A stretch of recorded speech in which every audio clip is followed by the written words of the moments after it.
Hello and welcome, I'm Tefara Gadamu. My guest today, Seleshi Demise, a very familiar face in the Ethiopian musical scene, has just delivered a new album.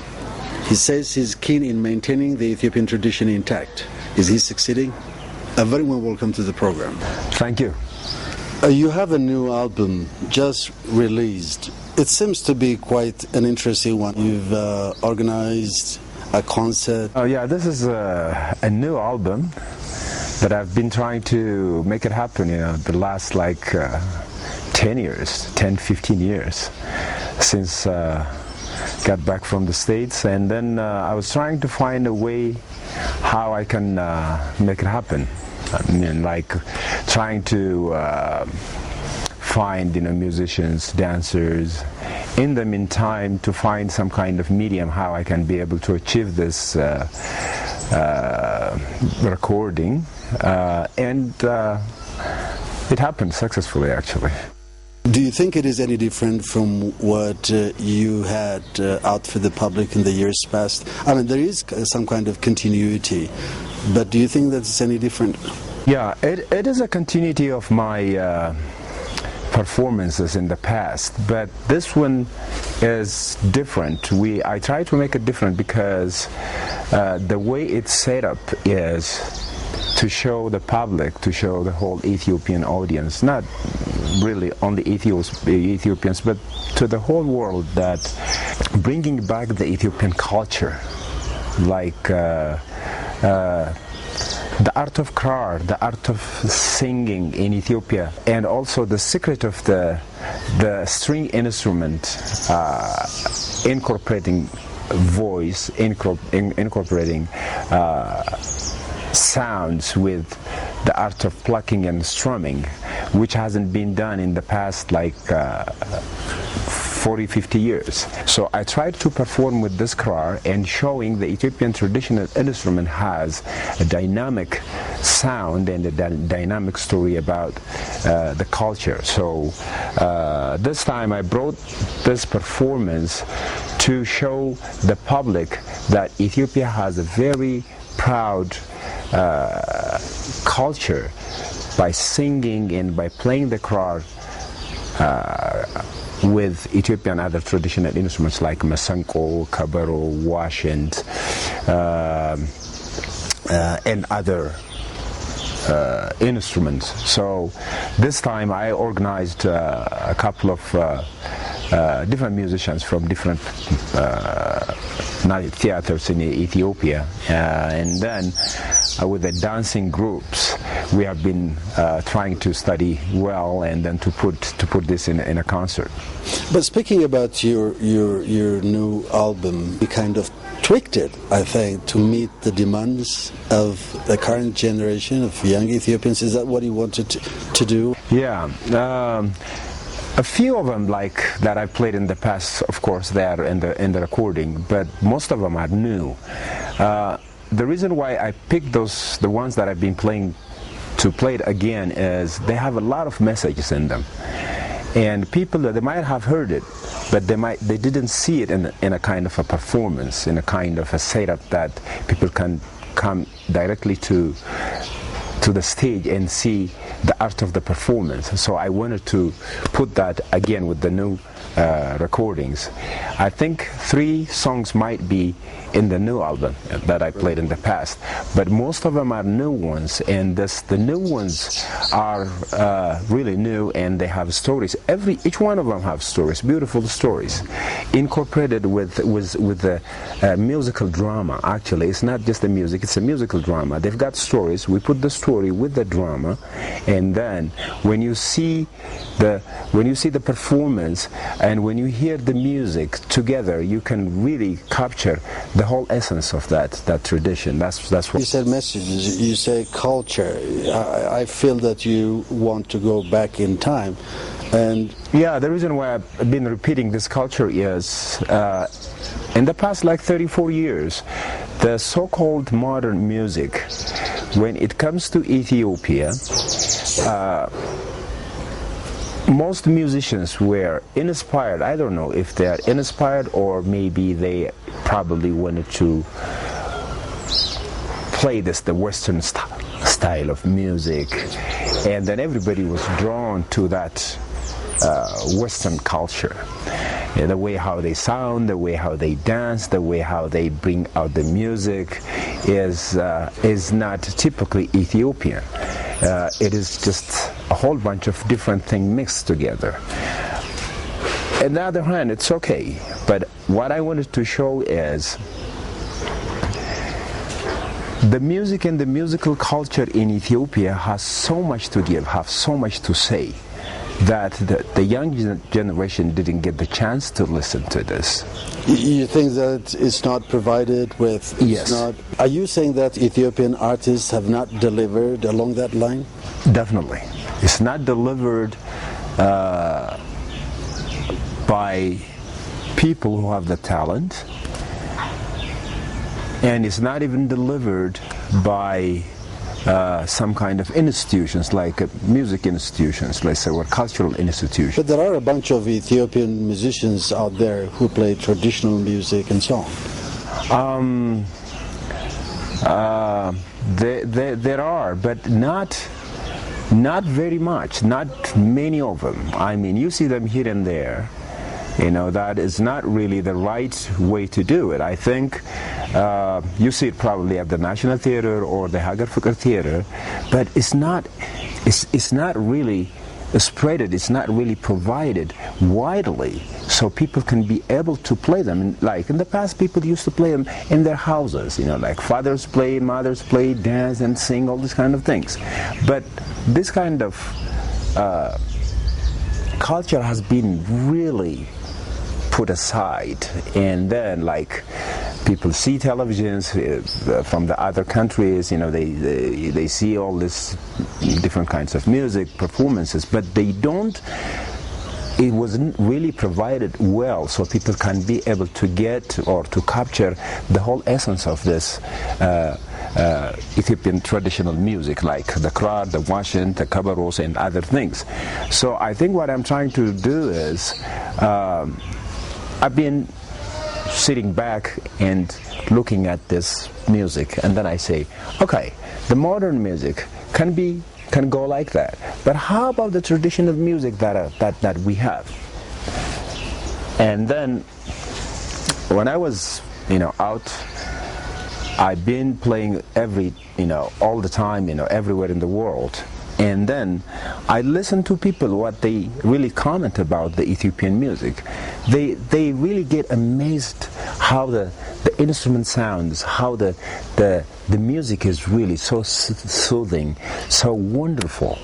And they keep telling me that if we go to Ethiopia, can we find all the kind of traditional instruments? And I said yes, but it's not really provided well. I think I'm trying to make it expand. We have to expand this through schools, in the communities, in different, you know, youth centers, so they can be able to use them and also to get advantage of it. Your pieces are loaded with messages. Is that the right way to reach out to the young, for example? Yes, because the music is not just a song that you listen. I think the song has a lot of messages, like moral messages. I guess what you're trying to do is instruct. And what I think is probably that's not the way to do it. Well, that's the way to do it. The way to do it is if you go back and listen, all the traditional music in the past have lots of messages, like love music. In the love music, like in one of the wedding love music, it says that the girl wants to get married, and people want to be on the wedding. They want to be a part of the wedding, and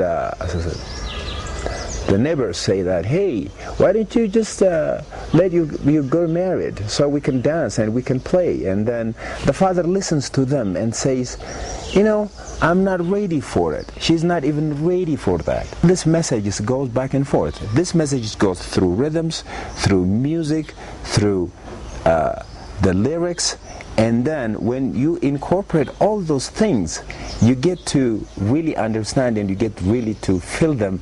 Oh, this is really makes sense. So I think this kind of messages are really entertaining. They entertain you. In the meantime, they put some kind of message in your mind. You know? Ayamaru, ayamaru, ayamaru, yankala dadaru. ayamaru shati ጎረቤት ያማሃል ይህችን በናሹናንተ አድርም ይሉሃል. These are the neighbors. And then he responds to that. ባህር ከደጅ ፈሶ ገና አልተሸከፈ አስተናግር ብልቷል እንደው ሰው ለፈልፈ. All the harvest is still out there. I don't even have it in my hands. Why are you so in a rush to let my girl get married? So you have to wait until I have the harvest in my hands. And then she listens to this conversation between her father and the neighbors, and then she says,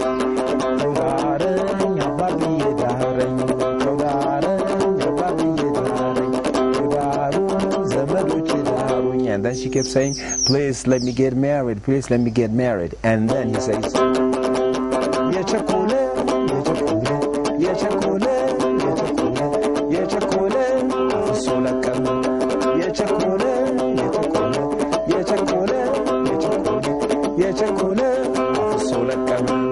and then after he delivered this message, if you are in a hurry, if you are in a rush, you know, you're not going to get really good things, you know, you're going to lose. And then, but I should let you get married. And then he said,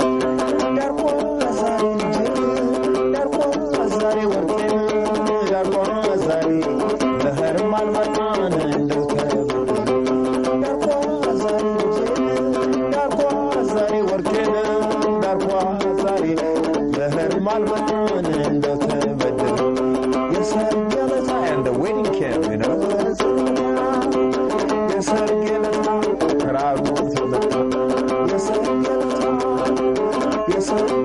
And then this way, all the people during the wedding time, all the neighbors come and they sing this song. But before this, they really have to talk. They really have to find ways and means how that marriage is going to be successful. So this time, the neighbors also can analyze, you know, how the father was really feeling and the girl is feeling, and the whole community, they talk about it, and then they make the wedding happen. My question is, do people listen? Do people get the messages? Yeah, because quite often you stage performances. Yeah. You are a performer. Yeah, I think they do. I think what happened is, you know, the entertaining part, you know, the music is entertaining you. It's not like a rule and regulations, you know, that you direct to someone, but it's just a kind of a play. You know, when you play, you get to know things. You know, I think when you play, like music, has a power to open up your heart, open up your mind. It's not like a rule, you know, hey, don't do this, don't do that. But if you want to say don't do this and don't do that, there is a way how you can make it happen. By entertaining them, by make them open up, and then you let in them, and then they can easily understand what that means. So I think the music has that power. Unless it is functional, then Yeah. it doesn't serve a purpose, Yeah. and there is no need for it. Is that what you're saying? Yeah, I think that's what I'm saying. I think you just don't listen to it for granted. You know, you don't take things for granted. If you take something, you have to really consider it, and you have to really use it. And have you succeeded in attracting, particularly the young, to your fold?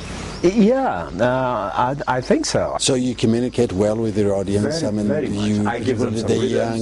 Yeah, I give them some rhythms. I give them some melodies. I give them something to do. You know, melodies, harmonies, rhythms, and then the messages in those harmonies and those melodies and those rhythms, they come all together in one package, and then I deliver it, and then they get the whole package. You know, you want to sing? Do it. You want to scream? Go ahead. You want to jump? Go ahead. You don't have to have You don't have to structure all these things in a manner that, well, this has to be this has to be this. Probably you can use that one later. That's why you like doing concerts? Yeah, this is the way I've been doing it, and this is what I'm going to do now. What are you going to do? Now what I'm going to do is... I assume you're going to be on the road. I'm going to be on the road, but on the concerts, what we are planning to do is very well structured. First structured in a way, the story has to be structured, the lyrics has to be structured, and then we wanted to gather all these stories, how they compose those songs and what are the lyrics in those songs, and then if there is going to be some kind of dramatic way of playing it, we're going to incorporate that drama into that music, and then we're going to be performing that way, you see.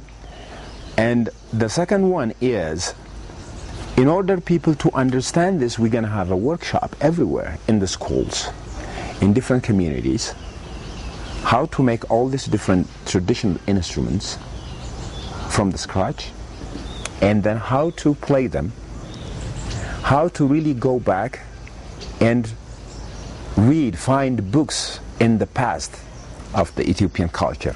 It could be religious, it could be any kind of things. So they can be able to understand, they can be able to get more information about what has happened in the past. So this is going to be leaving a good foundation to the kind of way that we are going to go. So I think this is one way to reach out the community by creating an awareness, delivering all these different traditions from all over Ethiopia. So we are going to work with Ministry of Education, we are going to work with Ministry of Culture, so the culture wouldn't disappear. On the concerts, we are going to really come up with a profound work. Meaning you're going to travel within Ethiopia and outside of Ethiopia, all over the world.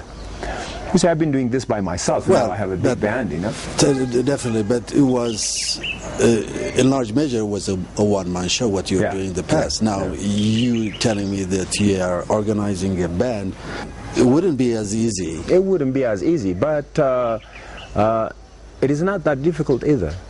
It wouldn't be easy, but it wouldn't be that difficult either. Even if you're 1,000, it wouldn't be a problem. So it would be challenging, to put all these things together. But once you have the material and once you are confident about what you're doing, and if you show that package to them, it wouldn't be difficult. We're not using our language. We're not using our own selves, to show who we are to the world. So I think, like 40 years ago, the Ethiopian Orchestra were in New York. Do you remember? That would have been 1969. Yeah, what was that show? The first... they were on the Ed Sullivan Show. Ed Sullivan Show. During the Ed Sullivan Show, it was very hard to bring black people, in that big show. Ed Sullivan Show was one of the greatest shows. But the Ethiopian Orchestra went. And the way they performed was amazingly different. It was amazingly different. Those old men were jumping on one another and holding these big flutes and then singing and dancing with the kabaros and with all that beautiful traditional music. And it was inspiring the whole white people there. So, and then I think what you have to say is we have beautiful music. We have beautiful things to deliver to the whole world. So we need to keep them. We need to really weigh the value of it and use them and give it to the world. Up by the River Nile is one of the big river that feeds the world.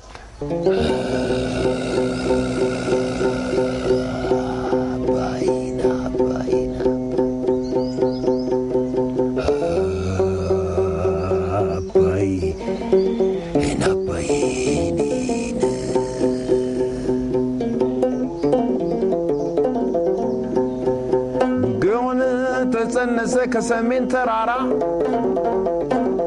አባይ ተወለደ ከናቱ ከጣና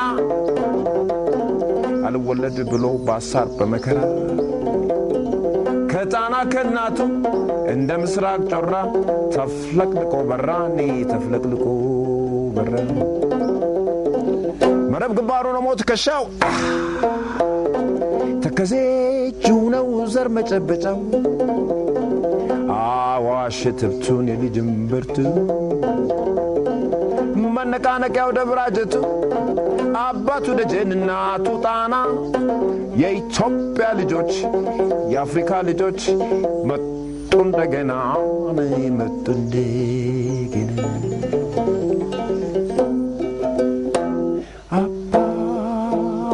አባቱ ደጀን አባቱ ደጀን እናቱ ጣና የኢትዮጵያ ልጆች መጡ እንደገና መጡ እንደገና የአፍሪካ ልጆች መጡ እንደገና መጡ እንደገና Well, here they come again. Thank you very much, Leshi. It was a pleasure having you on the show. Yeah, it's a pleasure having me you too.